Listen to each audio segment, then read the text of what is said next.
नमस्कार दोस्तों, class 12th Hindi के लिए आज हम लेकर के आए हैं वर्ण का 30 ऐसे सवाल जो एग्ज़ाम में भी पूछे गए हैं और आपके एग्ज़ाम में भी पूछे जाएंगे। और कौन प्रश्न कब पूछा गया है ये आपको साइड में देखने को मिल जाएंगे। जैसे ये 2024 में पूछा गया, ये भी 2024 में और ये भी 2024 में पूछा गया है।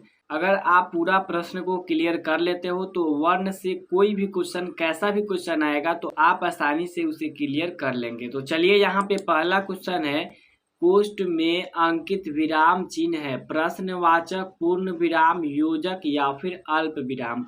ये आप जो कोष्ठ में देख रहे हो ये जो है किस प्रकार का चिन्ह है, तो ये अगर हम बात करें तो ये योजक चिन्ह है। इसका राइट आंसर ऑप्शन सी हो जाएगा। प्रश्नवाचक का चिन्ह कैसा होता है आप लोग हमें कमेंट में बताइएगा, ठीक है।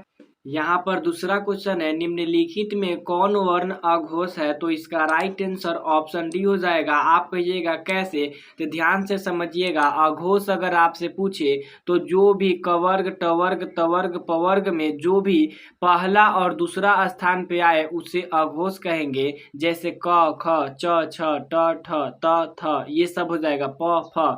और उसी में अगर जो तीसरा, चौथा और पांचवा स्थान पे आ जाए, जैसे ग, घ, अंग, ज, झ, य, तो ये क्या हो जाएगा, घोष हो जाएगा। ठीक है, ये घोष हो जाएगा और ये अघोष हो जाएगा। ध्यान से समझ लीजिए, ये ट्रिक है। अगर आपको याद रहेगा, कहीं से भी पूछ देगा तो आप बता दीजिएगा कि जो तीसरा, चौथा, पांचवा पे रहे वो घोष हो जाएगा और पहला जो दूसरा पे रहे उसको क्या बोलेंगे, अघोष। इसका राइट आंसर क्या हो जाएगा, ऑप्शन डी।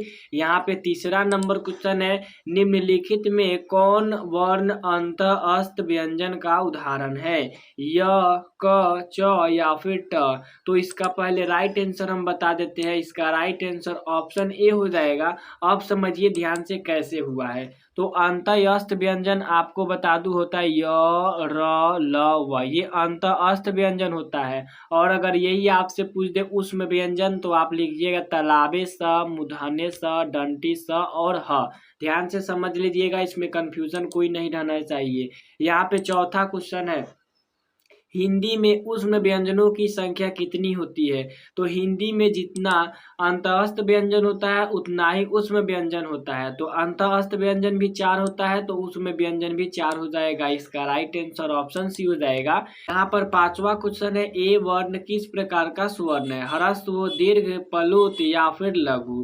तो इसका राइट आंसर हो जाएगा ऑप्शन बी, दीर्घ का उदाहरण है। इसके बाद यहाँ पर छठा नंबर क्वेश्चन है, भ का उच्चारण स्थान क्या हो जाएगा।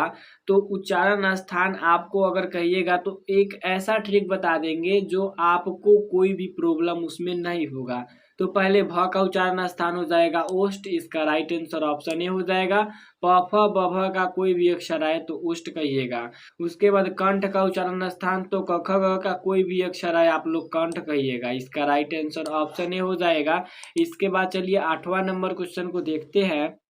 यहाँ पर आठवां नंबर क्वेश्चन है, डंटी स का उच्चारण स्थान क्या होता है।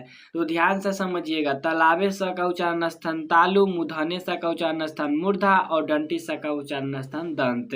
इसका राइट आंसर ऑप्शन बी देखने को मिल जाएंगे। ध्यान से समझ लीजिएगा ट्रिक को। उसके बाद यहाँ पे 9 नंबर क्वेश्चन है, अंग का उच्चारण स्थान क्या है, कंठ, तालु, मूर्धा या फिर ओष्ठ।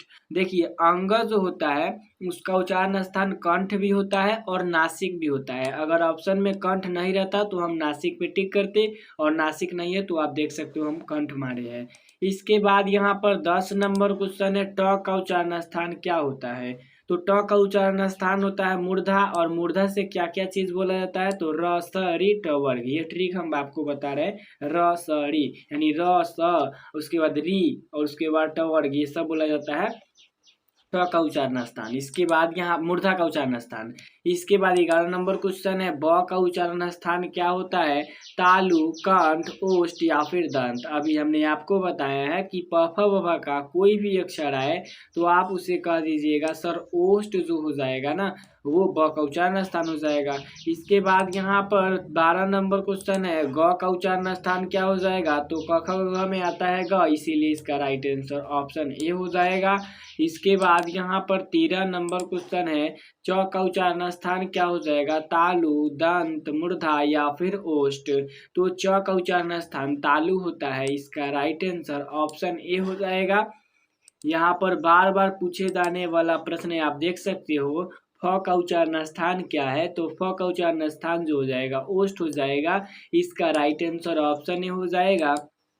इसके बाद यहाँ पर 15 नंबर क्वेश्चन देखिए, कहा जा रहा है द का उच्चारण स्थान क्या होता है? तो द का उच्चारण स्थान दंत होता है, इसका राइट आंसर ऑप्शन बी हो जाएगा।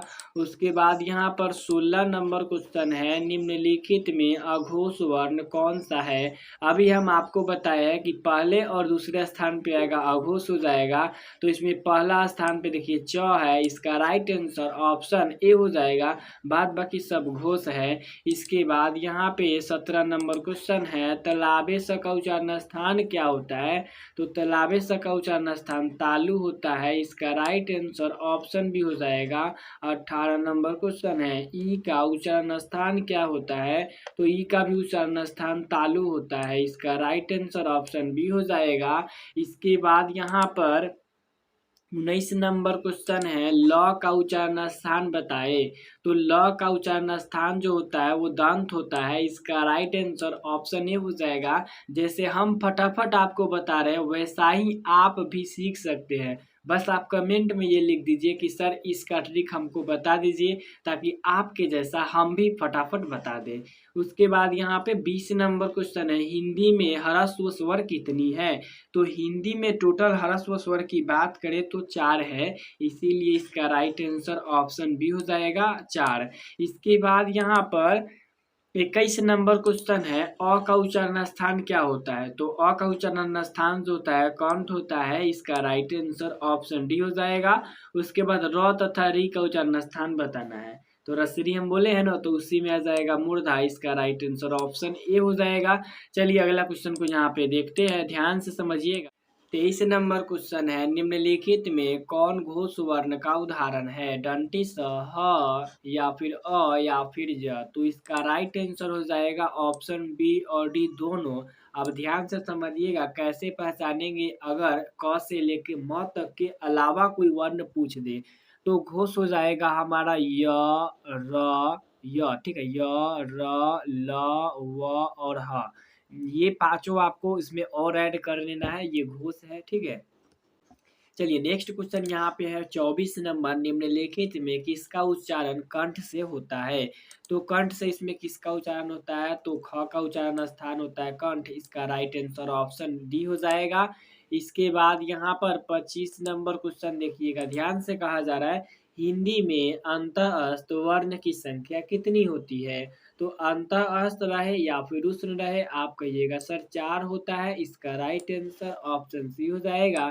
इसके बाद यहाँ पर 26 नंबर क्वेश्चन है, य को किस वर्ण के अंतर्गत रखा जाता है? संयुक्त स्वर, अर्ध स्वर, व्यंजन स्वर या फिर अर्ध व्यंजन।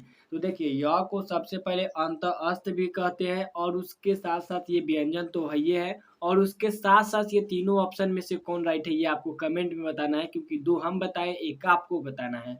यहाँ पे उसके बाद 27 नंबर क्वेश्चन, म का उच्चारण स्थान क्या हो जाएगा? हम आपको ये भी बताया है कि सर पफा वफा का कोई भी अक्षर आए तो आप कहिएगा कि वो उष्ठ है, तो इसका भी कमेंट में आपको आंसर बताना है, म का क्या हो जाएगा। उसके बाद 28 नंबर यहाँ पर क्वेश्चन है, हिंदी में अनुनासिक वर्णों की संख्या कितनी होती है? तो हिंदी में अनुनासिक वर्णों की संख्या 5 होती है, इसका राइट आंसर ऑप्शन डी हो जाएगा। इसके बाद यहाँ पे 29 नंबर क्वेश्चन है, य, र, ल, व कौन सा व्यंजन है? तो य, र, ल, व अभी हम आपको बताए हैं अंतःस्थ व्यंजन है, ऑप्शन सी राइट हो जाएगा।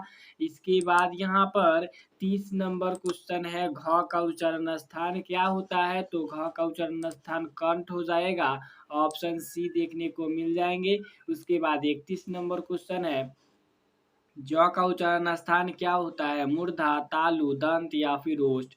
तो द का उच्चारण स्थान तालु होता है, इसका राइट आंसर ऑप्शन बी हो जाएगा। उसके बाद यहाँ पर लास्ट क्वेश्चन है, कवर्ग, चवर्ग, टवर्ग, तवर्ग और पवर्ग किस व्यंजन के अंतर्गत आते हैं?